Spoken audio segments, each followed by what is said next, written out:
Audio Jungle.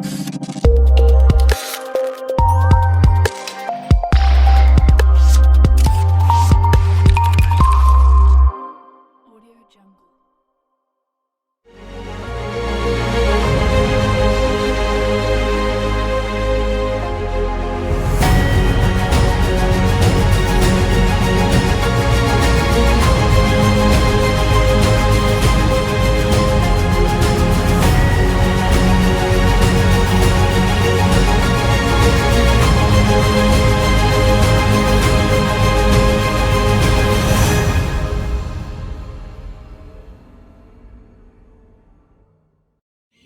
Ready? 3, 2, 1. Hello, and welcome to this edition of The Assessment. Today we're here with Glasser Bryant, who's been a member of Bay Ridge for the past 4 years.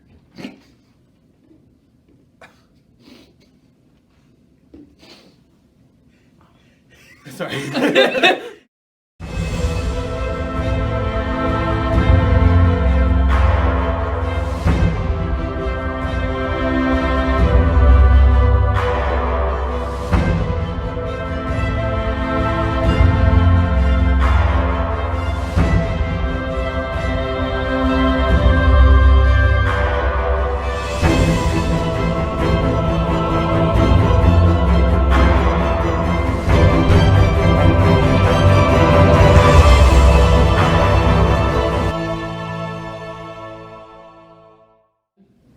Hello and welcome to this edition of The Assessment. Today we're here with Brian Glasser, who's been a member of Bay Ridge Rescue Squad for the past 4 years, and was it as an EMT, but recently turned AMT, correct? Yes, sir. Yep. Very cool. About a year ago. Nice. Well, Brian, can you tell us, why did you decide to get into EMS? It's kind of a long story. This is actually a second career for me. I had began my college career in architecture and continued working at a firm from there. And then I had got diagnosed with a liver issue, this autoimmune disease. And it took 8 years, but then I had to go down to Mayo Clinic in Florida for a transplant, which got me to thinking, really, what do I really want to do in life? And my family's always been in fire, EMS, and I'm like, you know what, let's give it a try. So after I recovered, I ended up going to the fire academy, EMT school, and just loved it ever since. Wow. Then I moved up here and worked for 4 different agencies, which is a little bit much, but I enjoy every second of it. Oh, very cool.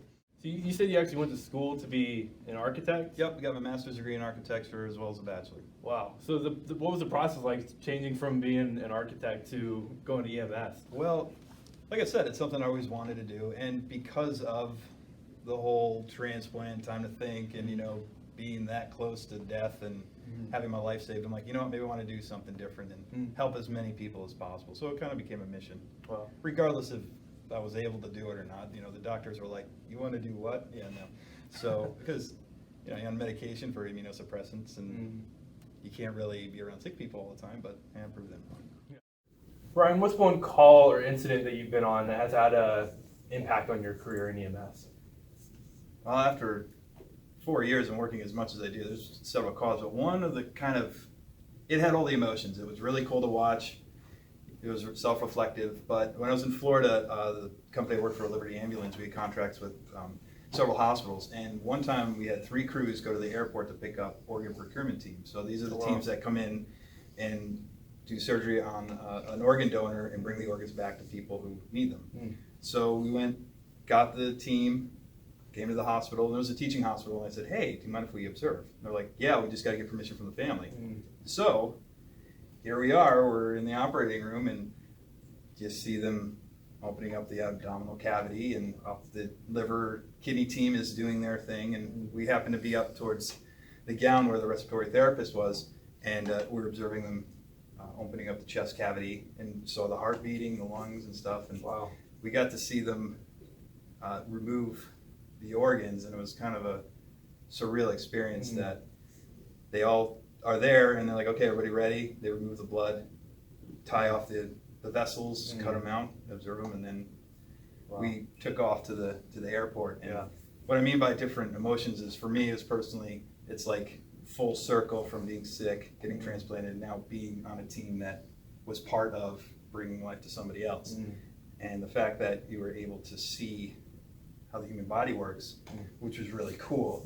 But then you also feel compassion for the person who unfortunately was deceased. But then again, you're like, 4 families that night were waiting in the hospitals and their lives can go on because of this person's Yeah. sacrifice. Mm. So it's very Yeah. kind of a really cool experience. Yeah, and very unique to be able to do Yeah, that. not many For sure. people can do that, and Yeah. we've done it a few times down there. And can you talk about the importance of being an organ donor and the need for that? Absolutely. I mean, there is no real reason you shouldn't. People say, well, you know, what if the EMS wouldn't try so hard? That's the last thing on anybody's mind. And the purpose of any medicine is to save your life. It's an afterthought if they can procure the organs and donate them. All religions believe organ donation is acceptable, pretty much, major ones. And there are, I think it was like Texas Stadium, that's how many people were waiting on the list. So thousands. Hundreds of thousands, Yeah. 112, 15,000. Wow. And the only way people live is through a transplant. Mm. And I would not be here Mm. if I didn't have one. Wow. Like really, they're like, 3 to 6 months, maybe. Mm. So, Wow. and unfortunately there's not enough donors. Mm. There are people who are willing to donate and say it's a good idea, but they're not filling out the cards to do so.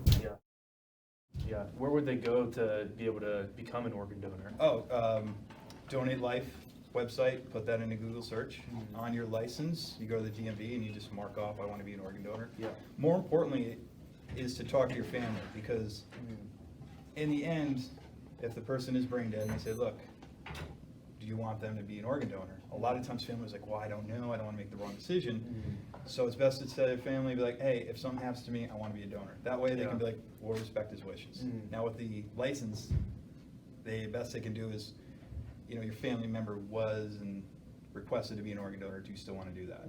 So there's still a process Mhm. to do, but Yeah. just get the word out. If you're unsure, just ask questions. Absolutely. So Brian, what's one positive thing that has solidified your decision to join EMS? Well, basically every day I work with my best friends. And we get to help people in the community. We see some interesting things, some funny things, some serious stuff, but it's just all about, like, you wake up in the morning and you're like, you don't regret going to work. And of course, the naps. The naps are wonderful. Naps yes. are great, always good. Yeah, absolutely. That's pretty much it. Cool. Just helping people, hanging out with your buddies. Yeah. The relationships you get to build are Absolutely. really cool. They are. I mean, some of the people you meet become your best friends, and you can tell them anything and everything, and they know way too much. So, They're very cool.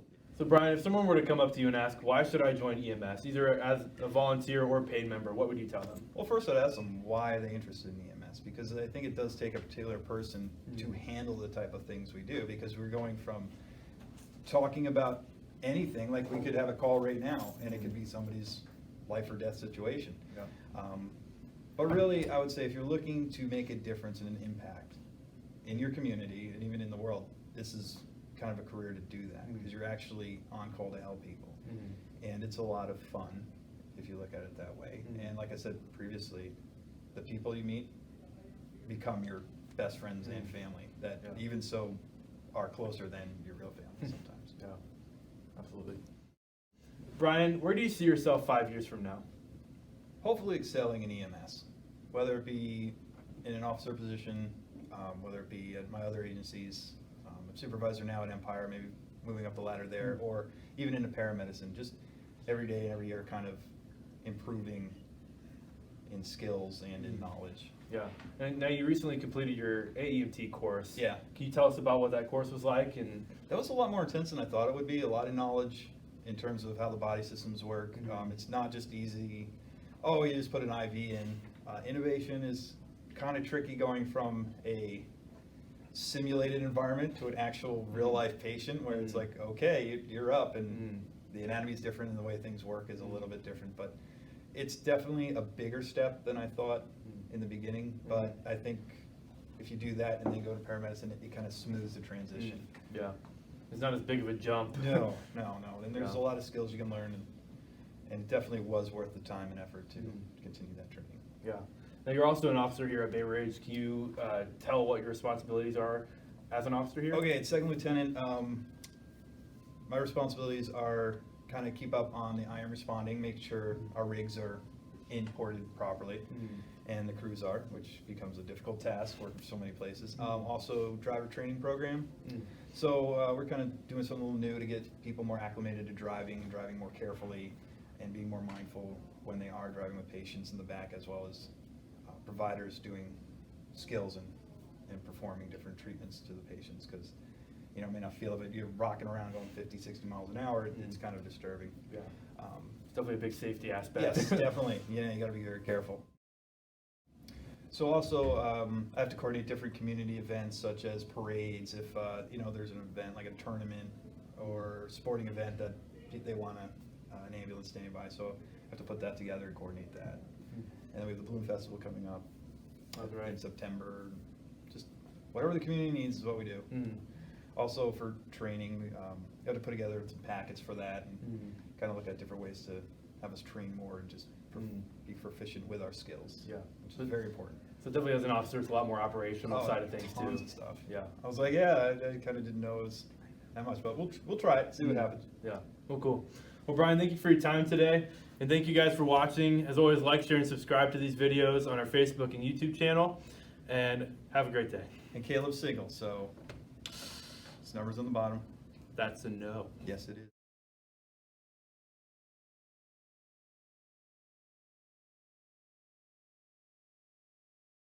Brian, where do you see yourself 5 years from now? Given my kidney disease, probably cremated on somebody's. Oh, really? Oh my God! Chris, go turn off that light for me, please. Oh my God! What did I miss? He goes, so where do you see yourself in 5 years? He goes, well, still with my liver disease, probably cremated somewhere. Cremated on somebody's mantle.